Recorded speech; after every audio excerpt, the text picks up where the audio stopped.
तुमच्या जगण्यातून तुम्ही खुलवलत मानव जातीचं सौंदर्य.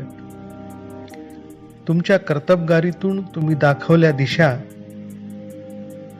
स्वप्नांच्याही पलीकडं झेपावणारं तुमचं कर्तृत्व, समर्पण, संघर्ष, त्याग, सेवावृत्ती कुठे शिकलात तुम्ही?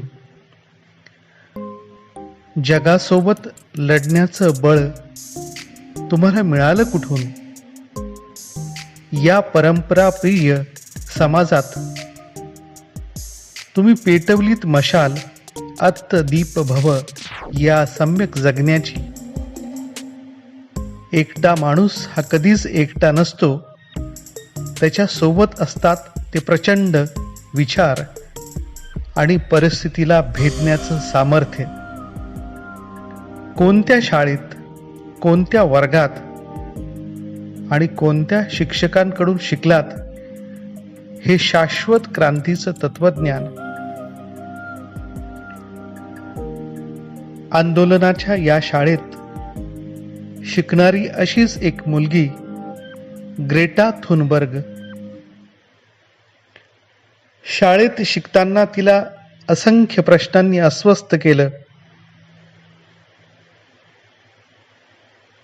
का, अखेर का सूड घेतोय माणूस असा निर्दयपणे या मुक्त उधळण करणाऱ्या निसर्गाचा? कोणी निर्माण केली ही भयान शांतता? का बेमालूमपणे उद्ध्वस्त केले जात आहेत ही हिरवी क्षितिज आणि ही हिरवी स्वप्न देखील? You have stolen my dreams and my childhood with your empty words, and yet I'm one of the lucky ones. People are suffering, people are dying, entire ecosystems are collapsing. We are in the beginning of a mass extinction, and all you can talk about is money and fairy tales of eternal economic growth. How dare you!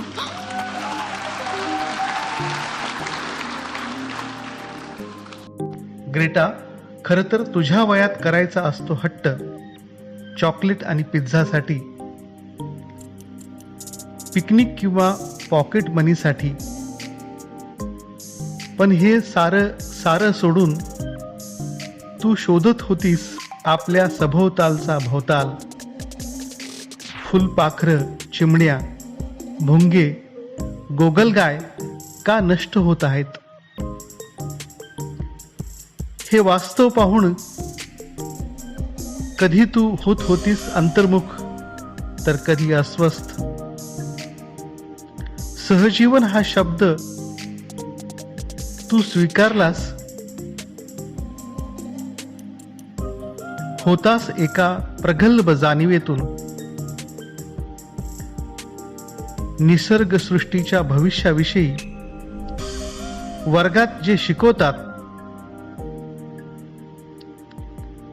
ते असतं परीक्षेसाठी, परीक्षेपुरतंच किंवा सामान्य ज्ञान म्हणून. हे विसरून तू शोधू लागलीस मूलभूत प्रश्न आणि समस्यांचं उत्तर, जे होतं अभ्यासक्रमाबाहेरचं. वर्तमानातील निसर्गाची लूट अशीच राहिली तर पुढच्या पिढ्यांचं काय? या प्रश्नांचं मोहोळ घेऊन तू जगत होतीस. भारत असो की स्वीडन, देश असो कोणताही, पण मानसिकता तीच. म्हणतात ना, नदीचं मूळ ऋषीचं कुळ शोधू नये. अशा असामाजिक अंधश्रद्धेला तू घातली नाहीस भीक. विज्ञानाच्या तर्कसंगत विश्लेषणावर तुझा होता ठाम विश्वास. तू धुंडाळेस ग्रंथ, पुस्तके, वर्तमानपत्र. शोधत होतीस सूत्र मानवजातीला तारणार. तुझं झपाटलेपण आम्ही समजू शकलो नाही. काळाच्या पुढे पाहणारी तुझी दृष्टी आम्ही मात्र क्षितिजावरच. तुझ्या अबोल अस्वस्थतेवर आम्ही स्वमग्नतेचा मारला शिक्का आणि केलं तुला क्वारंटाईन. तरीही तू थांबली नाहीस. तुझा निर्धार होता जाज्वल्य. तुझ्या लढाईचा तूच होतीस सैनिक आणि सेनापतीही. तुझं बंड होतं पर्यावरणाला धोका निर्माण करणाऱ्या दहशतवाद्याविरुद्ध. तुझा विद्रोह होता भविष्यातील कोवळे अंकुर जोपासण्यासाठी. अखेर स्वीडनच्या संसदेबाहेरून सुरू झाला तुझा संघर्ष एका बलाढ्य व्यवस्थेच्या विरोधात. तुझ्याकडे शस्त्र होतं फक्त आणि फक्त ज्ञान विज्ञानाचं. त्यासाठी एकला चलोरीची वाट तू निवडलीस. बालकांचं आंदोलन म्हणून अनेकांनी केली तुझी हेटाळणीही, पण तसूभरही ढळली नाहीस तू आपल्या निर्धारापासून. तू जेव्हा बोलू लागलीस तेव्हा गळून पडू लागले राज्यकर्ते आणि उद्योगपतींची ढोंगी मुखवटे, आणि तू सप्रमाण दाखवून दिलंस कसे उद्ध्वस्त करताहेत जगज्जननी धरणी मातेला.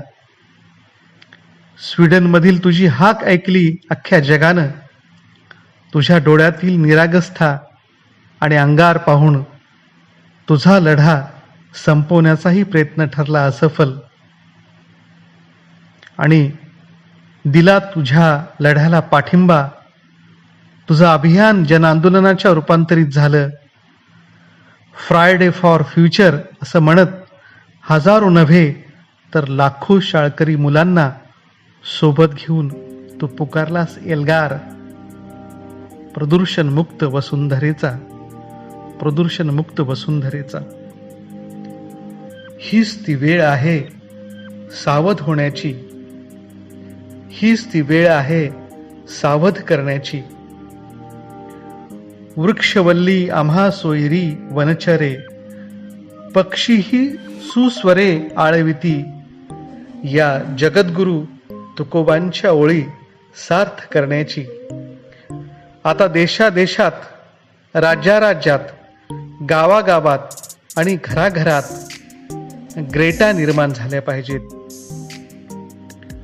है अंधेरी रात फिर भी रोशनी की बात कर. लावण्या तू दीप येथे काळजाची वात कर. लावण्या तू दीप येथे काळजाची वात कर.